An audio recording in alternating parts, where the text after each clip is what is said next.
50% কাছাকাছি জনগণের মতামত। এই মতামত যদি এইভাবে 68.6%, এই মতামত যদি এইভাবে অবলীলায় শেষ হয়ে যায়, তাহলে ভবিষ্যতে গণতান্ত্রিক এই পদ্ধতির উপর জনগণ আস্থা হারাবে না, শুধু বিদ্রোহী হয়ে উঠবে। আমরা মনে করি যে জনগণের এই অভিপ্রায় মতামতকে কোনোভাবেই অগ্রাহ্য অপমান করা উচিত হবে না।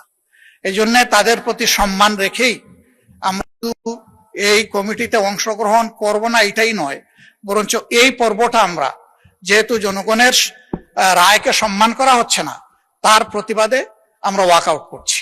মাননীয় বিরোধী দলীয় নেতা ওয়াকআউট করছেন যে পয়েন্টে, সেটা তাদের বিবেচনায় সঠিক হতে পারে। তবে বাংলাদেশের মানুষ গণ অভ্যুত্থান পরবর্তীতে বাংলাদেশের মানুষের প্রত্যাশা, আমরা পঞ্চদশ সংশোধনী বাতিল করতে চাই। এবং পঞ্চদশ সংশোধনী বাতিল না হলে হাইকোর্ট সুপ্রিম কোর্ট যদি ভার্ডিক্ট দিয়েও থাকে, এই লেজিসলেচারে যদি আমরা পঞ্চদশ সংশোধনী বাতিল না করি, সেই সংশোধনের উপর ভিত্তি করে আমাদেরকে চলতে হবে। সুতরাং আমরা সংবিধান সংশোধনী কমিটি করা ছাড়া, এই সংবিধান সংশোধন করা ছাড়া এই জাতিকে আমরা নতুন প্রত্যাশা অনুযায়ী এগিয়ে নিতে পারবো না। তিনি বলেছেন তারা 2টা শপথ নিয়েছেন। মাননীয় স্পিকার, 2টা শপথ দিলে প্রথম শপথ তো অবৈধ হয়ে যায়।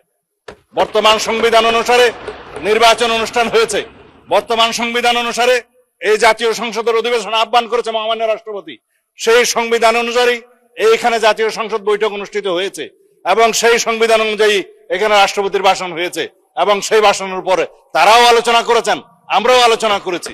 মাননীয় স্পিকার, এখনো পর্যন্ত সাংবিধানিক নিয়ম অনুসারে সেই ধারাবাহিকতায় এই জাতীয় সংসদের প্রত্যেকটা অধিবেশন, প্রত্যেকটা বৈঠক পরিচালিত হচ্ছে। সুতরাং তারা যদি বলে থাকে তারা 2টা শপথ নিয়েছে, আর একটা শপথ আমরা তো নেইনি মাননীয় স্পিকার, তারা শপথ নিয়েছে সংবিধান সংস্কার পরিষদের সদস্য হিসেবে। কোথায় আছে সংবিধান সংস্কার পরিষদের সদস্য হিসেবে শপথ নিতে পারবে? সেটা অসাংবিধানিক। যেটা উপদেষ্টা পরিষদে সিদ্ধান্ত হয়েছিল, আইন উপদেষ্টা নথিতে পাশ করেছে এবং সেই নোটিশটা নির্বাচন কমিশনে পাঠিয়েছে, সর্বৈব সেগুলো ভয়েড অ্যাব ইনিশিও প্রথম দিন থেকেই।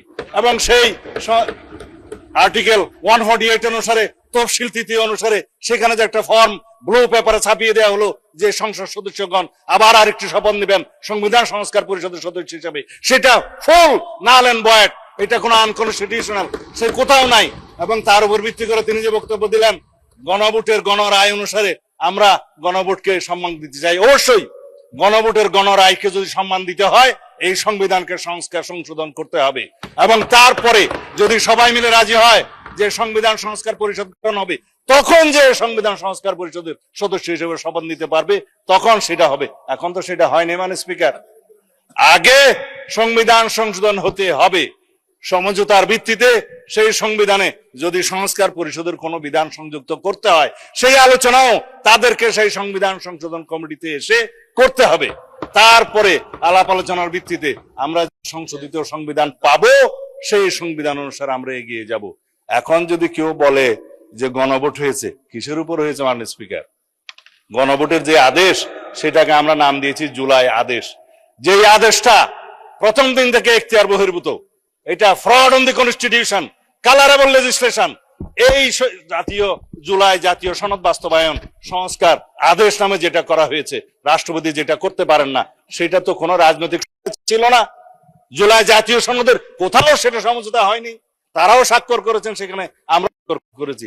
তাহলে এই যে জাতীয় সনদ আদেশ যেটা করলো, সেই যে অর্ডারের উপরে গণভোট অনুষ্ঠিত হলো, তার উপর ভিত্তি করে তারা যে চলতে চাচ্ছে, তাহলে দেশে যে মানুষ আমাদের ম্যানিফেস্টোর উপরে, 31 দফার উপরে এবং নির্বাচন কমিশনের ডিক্লারকৃত নির্বাচনের উপরে আমাদেরকে যে জনগণ ভোট দিল, 51% ভোট দিয়ে এখানে সার্বভৌম পার্লামেন্টে আমাদেরকে পাঠিয়েছিল, সেই পার্লামেন্টের এখতিয়ার কি? এটা ইউনিটারি ইন্ডিপেন্ডেন্ট স্টেট হিসাবে, একটা ইন্ডিপেন্ডেন্ট স্টেট হিসাবে আমরা একটা ইউনিটারি কান্ট্রিতে আছি, সেখানে একটা সংসদ থাকবে। আর্টিকেল 65 এ বলা আছে সেই সংশোধনে আইন প্রণয়নের ক্ষমতা আছে, সংশোধন করার ক্ষমতা আছে।